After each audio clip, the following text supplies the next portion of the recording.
வணக்கம் Bigg Boss season 8. ஸோ Muthukumaran and Jacqueline ரெண்டு பேருக்குமே ஒரு மறைமுகமான ஒரு ஃப்ரெண்ட்ஷிப் இருந்துக்கிட்டே இருந்துச்சு. ஸோ நான் நோட் பண்ணிக்கிட்டே தான் இருந்தேன்.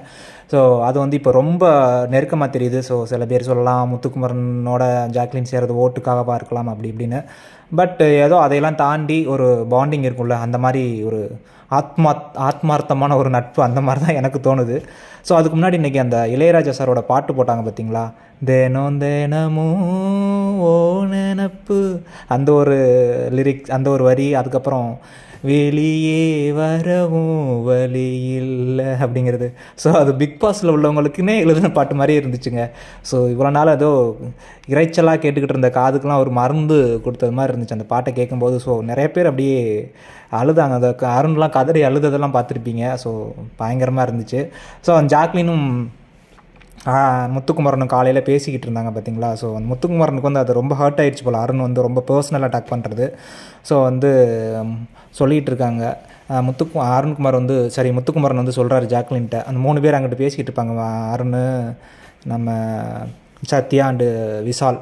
இவங்க ஏதோ 3 பேரும் பேசிக்கிட்டு ஏதோ கலாய்ச்சிக்கிட்டு இருக்கானுங்க, என்னன்னே தெரியல அப்படின்னு. ஸோ முத்துக்குமரன் சொல்கிறாரு ஜாக்லின்ட்ட, அடுத்து வந்து இப்போது ஃபிசிக்கலாக யாராவது அட்டாக் பண்ண வந்தால், எல்லோரும் அஃபென்சிவாக வந்தால் யாராவது எல்லோரும் தடுக்க போகிறீங்கல்ல, அப்போ ஒருத்தனை வந்து ப்ரொவோக் பண்ணி ரொம்ப கேவலமாக பேசினா யாருமே வரமாட்டீங்களே ஏன் அப்படின்னு வந்து ஜாக்லின்ட்ட வந்து முத்துக்குமரன் கேட்குறாரு.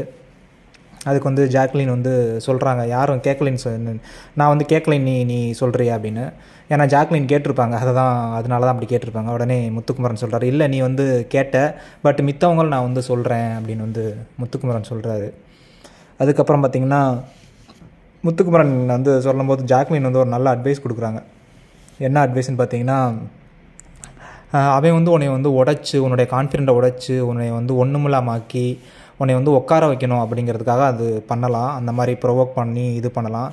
இல்லைன்னா இன்னொரு சைடில் பார்த்தோம்னா உன்னை வந்து ப்ரொவோக் பண்ணி நிறைய வார்த்தைகளை வெளியே வர வச்சு உன்னை வந்து கெட்டவனாக காமிக்கிறதுக்காக அந்த மாதிரி பண்ணலாம். ஸோ ரெண்டில் ஏதாவது ஒன்றா இருக்கும் அப்படின்னு வந்து ஜாக்லின் வந்து சொல்கிறாங்க. ஸோ இதில் அதான் கேமு அப்படின்னு வந்து ஜாக்லின் சொல்கிறாங்க.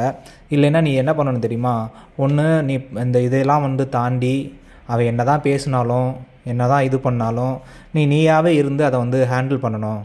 ஸோ அது கஷ்டம்தான், ஆனால் ஒரு தடவை ஹேண்டில் பண்ணிட்டேன்னா அதுக்கப்புறம் வந்து அவனே நினப்பான் என்னென்னா, இவன் என்னடா எது பண்ணாலும் ஒன்றும் பண்ண மாட்டேங்கிறான், கண்டுக்கவே மாட்டேங்கிறான், அவனாவே இருக்கானே அப்படின்னு சொல்லி அவன் ஒரு பீக்குக்கு போய் ஸோ அவன் பேரை அவங்களே கெடுத்துக்குருவாங்க அப்படிங்கிறது மாதிரி ஜாக்லின் சொல்கிறாங்க. முத்துக்குமரன் அப்படி தான், நானும் அப்படி தான் இதுவரை இருந்திருக்கேன் அப்படின்னு முத்துக்குமரன் சொல்கிறாப்புல. அதுக்கு ஜாக்லின் சொல்கிறாங்க, இனிமேல் அப்படியே விடு பார்த்துக்கலாம் அப்படிங்கிறது மாதிரி ஜாக்லின் சொல்கிறாங்க. ஸோ ரெண்டு பேருக்கும் பாண்டிங் பயங்கரமாக இருக்குது. அதுக்கப்புறம் பார்த்திங்கன்னா,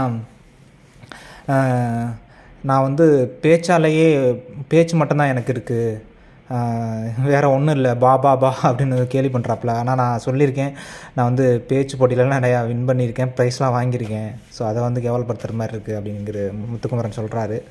ஸோ என்னதான் இருந்தாலும் எண்ட் ஆஃப் த டே இது வந்து ஒரு சைக்காலஜிக்கல் கேம் அப்படின்னு வந்து சொல்கிறாங்க நம்ம முத்துக்குமரன். ஜாக்லின் அதுக்கு சொல்கிறாரு, ஆமாம்ல சைக்காலஜிக்கல் கேம்னு எனக்கு இப்போ தான் தெரிய வர்றது அப்படின்னு வந்து ஜாக்லின் சொல்கிறாங்க. ஸோ இதுக்கு அடுத்து பார்த்திங்கன்னா அந்த பெஸ்ட்டு பெர்ஃபார்மர், அதுலேயும் பார்த்திங்கன்னா ஜாக்லின் வந்து முத்துக்குமரனுக்கு பயங்கரமாக சொல்லியிருப்பாங்க. வந்த நாள்லேருந்து இவர் இப்படி தான் அப்படின்னு சொல்லியே அவனை உடைச்சாங்க. இருந்தாலும் அவன் ஒரு 10 நிமிஷத்துக்கு அப்புறம் திரும்பி கம்பேக் கொடுத்து பயங்கரமாக ஒவ்வொரு நாளும் ஒவ்வொரு நிமிஷமும் அவர் வந்து இதுக்காக கேமுக்காக உழைப்பார் அப்படின்னு வந்து சொல்லி பயங்கரமாக இது பண்ணாங்க. ஸோ ரெண்டு பேருக்குள்ள பாண்டிங் பயங்கரமாக இருக்குது. ஸோ நேற்றே நிறைய டைம் வந்து விட்டு கொடுக்காமல் பேசியிருப்பாங்க அந்த ராயன் அண்டு ஜாக்லின் அண்டு மஞ்சரி பேசும்போது கூட. ஸோ அருண் கூட முத்துக்குமரன் கூட புரிய வச்சிடலாம், ஆனால் அருணுக்கு புரிய வைக்க முடியல அப்படின்னு ஜாக்லின் சொல்லியிருப்பாங்க. ஸோ ஜாக்லின் சப்போர்ட் முத்துக்குமரன் அப்படிங்கிற மாதிரி தெரியுது, பார்க்கலாம் எப்படி இருக்குது அப்படின்னு.